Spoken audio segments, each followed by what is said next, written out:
Alright, you guys, I am back with a brand new tutorial. This is for my friends who are just beginning to dive into the amazingness of Adobe Illustrator. And of course, if you know me, you know I like to just dive right into it. So first, I want you to make sure that you have your top control taskbar open, which you can, if it doesn't show up here, you can just go to Window and then down to Control, and that will bring it up for you, because a lot of what we're going to be doing today is done from that toolbar.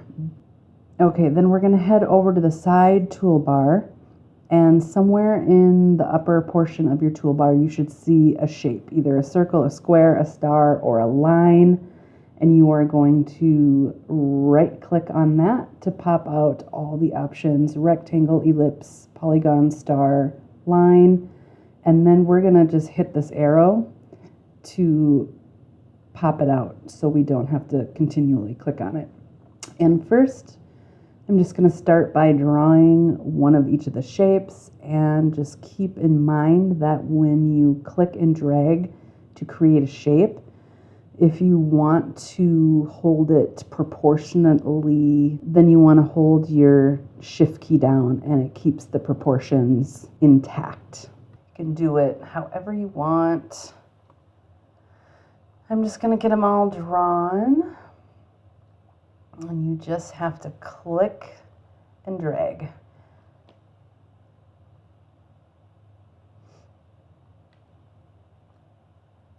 I'm going to make that one a little smaller, and the star,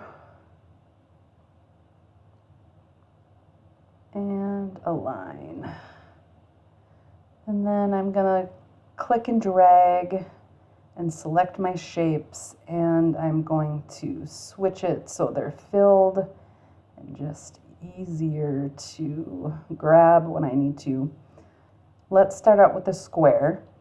And then using some settings up in our control bar, we can customize and manipulate the shapes however we want. Size, corners, that sort of thing. So you want to select your object or your shape.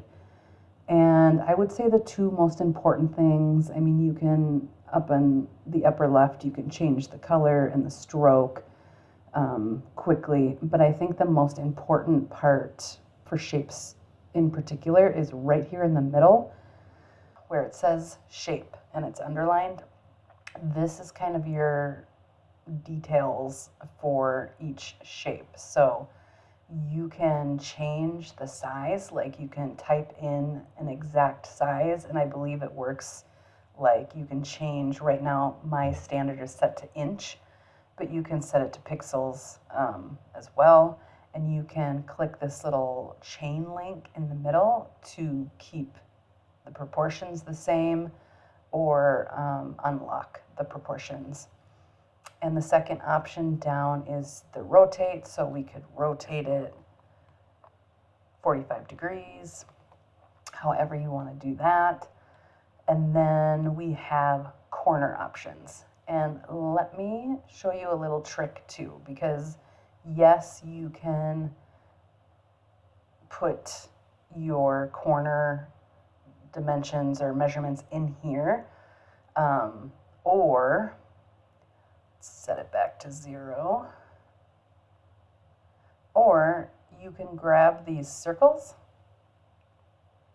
Let's see, click and drag these little blue circles that show up, and that also lets you kind of manually manipulate the corners. So back to our shape, our square palette here.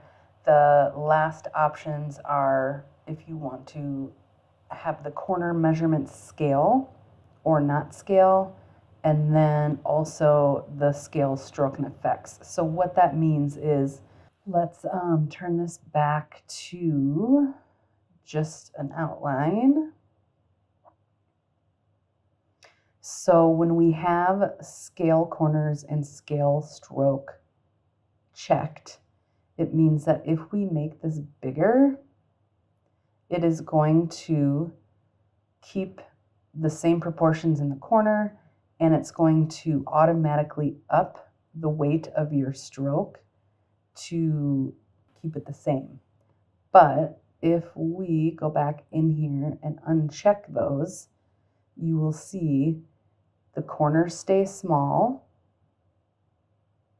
and your stroke will get thinner and thinner and thinner. I mean, it's technically staying the same weight, but it's just not scaling with the size of your square. Okay, on to the circle. So we're gonna hit our shape control up here at the top. And again, if you need it to be a specific radius, you can manually type that in here. Also, you know, if you want to keep it a complete circle, hit the chain so it links. And if you want to make it an ellipse and make it uneven, oops,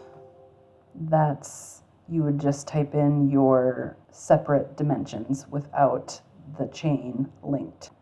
We're going to go back to circle.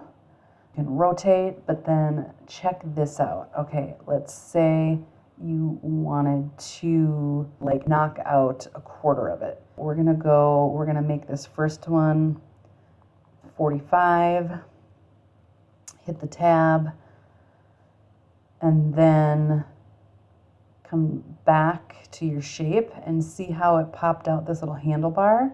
Look at what you can do. If you click on the handlebar, you can drag it. How cool is that? Loving that. And I'm not sure what this, oh, this is just to invert. You can switch which part you want to be colored and which part you don't. Let's see, and this is the same as the square, scale corners or scale stroke effects, which we're not going to do with the circle. So next we're going to go to the polygon and go back to our shape. As you can see, a lot of these settings are the same, yet each shape has its own unique set of settings also. So with the polygon, this first slider bar is where you can change the number of sides. So let's say we want a 10-sided polygon. There, it added. Now it has 10. And let's say, nope, we want it to be 5. So you can enter that in there. You can rotate. This is the standard rotate tool. We can round the corners, or again, you can always click and drag the blue dot. Okay, and then here is where you can type in a specific radius or size for the polygon. Okay, next, we're going to the star. We're gonna drag it down here a little bit so that we can still see it. And again, right at the top with this control is the number of arms. How many spikes, rays, how many rays do you want your sun star to have? This would be great for like if you're doing a marketing piece that needs a burst that says on sale. That's normally when I use this tool. There's the rotate tool. R1, I believe, is the exact size of the circular middle part. And the R2 is how long the rays are. So let's try this out. 3. Okay, so that's the rays. The first one is how big the rays of the star is, and then the second one is the circular middle part. So let's make that a little smaller. There. Cool. Okay. We can adjust corners here. Let's see. Let's just type in 1 inch. Oh, so that's going to round out the corners. Every single intersection it's going to round it out. All right, and now we're going to move on to the line. Get zoomed in here. And this is just the line segment tool. Up here, if you go to shape, it basically just lets you type in an exact number or an exact length. So let's just put in 3 inches. Come back here, and then if you notice, if you hover your mouse around any of the endpoints, it lets you rotate it, or you can click on it and adjust it. You can pull it around. And then back on your top control panel, if you hit here where it says stroke, then you get the full stroke palette, and you can change the thickness under the weight here. You can give it a round corner. Those two give it a rounded edge. Let's bump the weight up a little bit here. You can put, I call these end caps, like you can put an arrow on each end. There's different options. So I have definitely used that before. There you have it, square, circle, polygon, star, and line segment, and all the basic things in order to add those into your first epic designs.